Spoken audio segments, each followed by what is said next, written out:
Alright, so hey everyone, welcome to my little review show about video games while I draw silly doodles and try to express my thoughts a little more. I haven't really refined everything, just kinda gonna chat and make stuff that goes along with it, and hey, let's see how it goes. And now, before I get into anything, like, I don't have like any research notes and nothing in front of me, like, this is just me from what I've played.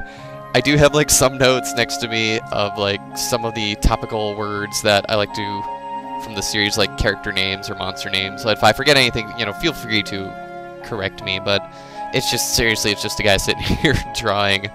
So recently I played Resident Evil 6.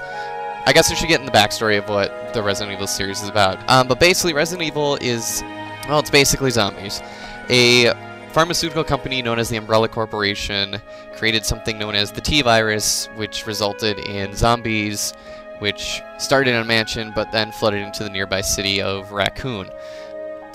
As a result, like, there's now been like other ongoing stories with like different characters popping in and out, and recently in the last few games there's been quite a few recurring characters, and mostly that's what this one is about, is like the amalgamation of a good chunk of the more popular characters. And it was interesting because in the last game, one of the characters who's in this one and the other one basically kind of blew up the main bad guy with rockets in a volcano, so he's kind of gone. So now it's really weird how they're picking it up. And I remember when they pitched it, it was this like huge thing of like where the big baddie was, or not the big baddie, the hero from the last game was going to like take on one of the main protagonists from the other game, and they made it like this big showdown was going to happen, and like another character who was in the series is like a bad guy, and it was actually kind of like, oh, well, where are they going to go with this? And yeah, well, in order to explain all that, I'll just have to just jump right into the view. But pretty much to sum up Resident Evil, pharmaceutical company, make zombies. Now there's a lot of people trying to expose said company and expose the zombies as a potential weapon. And of course, there's going to be some people who try to stop that. So, Resident Evil 6 basically comprises itself of 3 campaigns plus an extra hidden campaign, consisting of the following characters, usually following a main character from a previous one who now gets a new tag-along character, because in the previous game, co-op was actually a really big thing. And honestly, I appreciate that because I'm a huge sucker for co-op games, and I'm really glad that they kept the co-op thing because it actually made it kind of fun, you know, to have my roommate just play with me. But there are also problems with that, and I'll get into that in just a few as well. But the main 3 campaigns that you start with is Leon and Helena, Leon being the returning character from Resident Evil 2, and Helena, who I believe is a new character, who, and I won't, during this part, I'm not really going to get involved in like their stories, just telling who it is, and his new partner, Helena. And then we have the campaign of Chris Redfield and Piers. Sorry if I don't like say any of the last names, some of them I'm just kind of spacing on, and yeah, in a later episode I'll be sure to get my notes right, but if I miss anything, of course, always feel free to correct me. And then there's the 3rd campaign, which involves Sherry Birkins from Resident Evil 2, who was just a kid at the time but is now like a full-grown like agent of the government. Her character who's joining her, who's Jake Mueller. And then finally, we have the campaign of Ada Wong, who's actually portrayed as an antagonist in this series, which makes hers kind of the more interesting one to play. You basically have to plow through the other ones first. Now, you're supposed to start with the Leon Helena campaign, because that like takes you through the motions and the tutorials and all that stuff. But honestly, I started with the Chris and Piers one first, mostly because, I'm going to be honest, it looked like the most boring one, and I just wanted to get it out of the way. But there was like kind of a sick part of me that really, really hoped that we would get like some manly shenanigans that we did from Resident Evil 5 with Chris, because let's not forget the infamous moment where Chris punches a boulder in order to save his partner. Hilarity just ensues. If you're seriously like, does that fucking happen? Yeah, seriously, just like YouTube Chris punches a boulder. It's the funniest moment in gaming I've seen in a long time. But I played his first, and I'm glad I did, because honestly, it was the most disappointing. Like, not even disappointing, it was the most boring of all the campaigns. Part of the problem may have been that I did start it with my friend, and then he left to go do something, but I just got the game, and I was really looking forward to it, so I played without him. And here's the thing, is if you start a campaign with someone, you better make sure that they're with you through the whole campaign, because if they miss any of the guns that you pick up, they're not going to get any of those guns. And what really sucked is, like, my buddy finally came back in. It was at a really crucial point where, man, I really wish he had some extra guns, because it took forever for us to beat the part that we got stuck at, because all he had was, like, his starting pistol and a machine gun, and I had, like, all these, it's not even that I had all these weapons, I was kind of, like, stuck in a situation where I could only use certain weapons, and it just did not make it easy. So if you start with a partner, continue with a partner. Otherwise, you just gotta hammer through it alone, or you have someone online join you. But basically, the way that the Pierce Redfield one starts off, Chris is drunk in a bar. It's after a mission that he did already with Pierce. He's getting shit-faced. It's because there was a mission that they did together where Chris lost all of his men. As a result, like, he is just drowning himself in his sorrows, and this is my problem with this campaign for multiple reasons. One, it basically became like Jarhead meets Dawn of the Dead, where it's like, you know, watch any modern military movie where it's just, and Chris is that typical character of like, I lost all my men, and then Pierce is like, you still gotta stick with it, you're a loose cannon, and, you know, he gets back on the mission, he's like, you're a loose cannon now, you can't do stuff like that. Another thing that just bugs me about this is, like, Chris has been doing this for quite some time now, and it's like, now when all these nameless people get killed, like, we had this one character, he kind of just had, you know, he was rendered. He actually was kind of rendered, so it's like, oh, wow, you're going to have somewhat of a personality. But, of course, what happens is, you know, he gets killed in the mission, and as a result, you know, it's like this big motivational point of just like, this guy died, and that was a big deal. And it's like, okay, well, that's cool and all, but, I mean, Chris, you were at the Raccoon City, like, mansion incident when your entire Alpha squad and then your squad was killed. Watch this company's tried to kill your sister. You know, then there's Resident Evil 5, where you had another team that got killed, and it's like, it's this one time where you're freaking out that your team died. It's so melodramatic, and I hate it.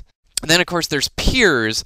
My God, like, if you seriously want, I do not like Piers, and I played as Piers too, like, because he had the pretty boy concept going for him in his group, but I swear to God, every time Piers talked, he had to, like, grit teeth, you know, show teeth, or, like, do something. I seriously don't know if the guy had the freaking problem or anything. He was supposed to, like, be that character that, like, brought Chris back from his depression and all that, but he was just a little yappy dog a lot. The mission where all the men were killed, it turns out that Ada Wong was behind all the, you know, behind the BOWs, which stand for bioorganic weapon, which is basically what they're calling zombies now. One of the weird dead giveaways, like, that something's not right, is just like, we've seen, like, how Ada looks, like, in certain parts of the game, and then, like, randomly she'll change clothing and stuff like that, so you're like, oh, well, something's clearly up with this version of Ada. Gee, I wonder what it's gonna be. But anyway, she kills his crew, and now time has passed, and Piers recruits Chris to help hunt her down, and Chris is just basically on this huge, just, like, bloodlust, like, to get her. Finally, there's a part where Leon clashes with Chris because he is buddies with Ada, but again, we're having the weird misdirection because Leon thinks it's the same Ada, but it's not. I'll just, like, tell you straight out, it's not. They're not the same character. It's pretty obvious. I'm not, like, spoiling anything for you on that level. But, like, Leon shows up, basically with just, like, a few words, just like, nope, kill her. Chris is just like, it's just like, I am instantly over all my problems.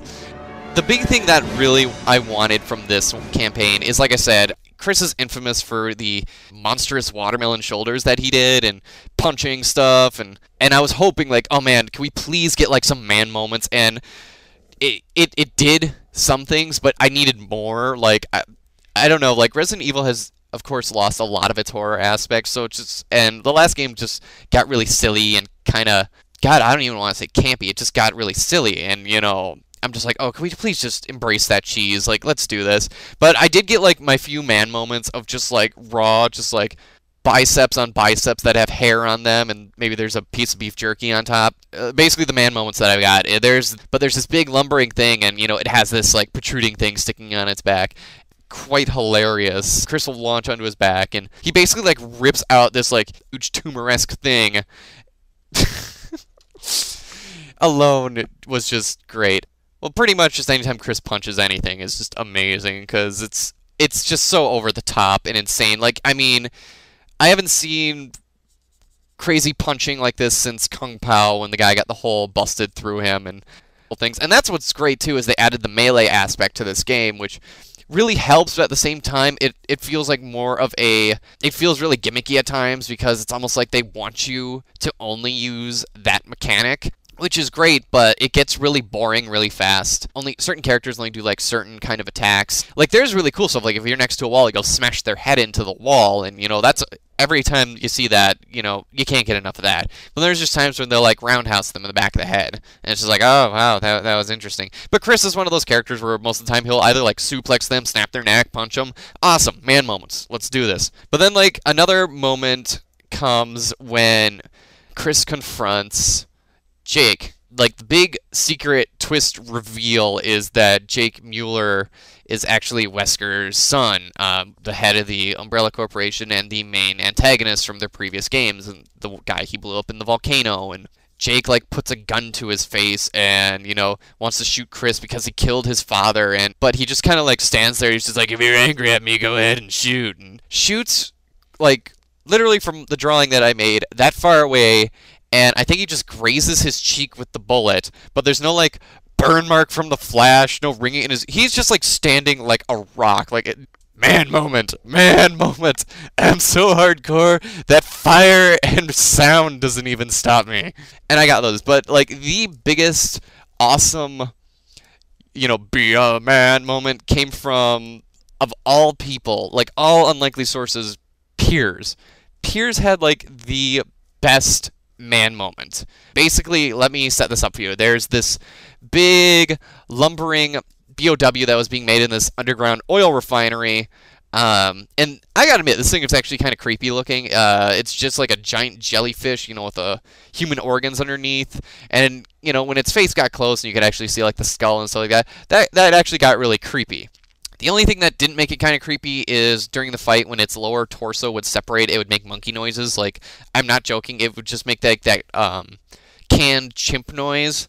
If I can find it, I will definitely like throw it in the video. But so they're fighting this thing, and it basically just Pierce away, and Pierce lands on a spike. And so his arm is basically skewered, and it's one of those things where it's like, well, he's kind of fucked. And then, to just add insult to injury, the poor guy then basically gets a container slammed into his arm. So basically, that he's fucked. He's done.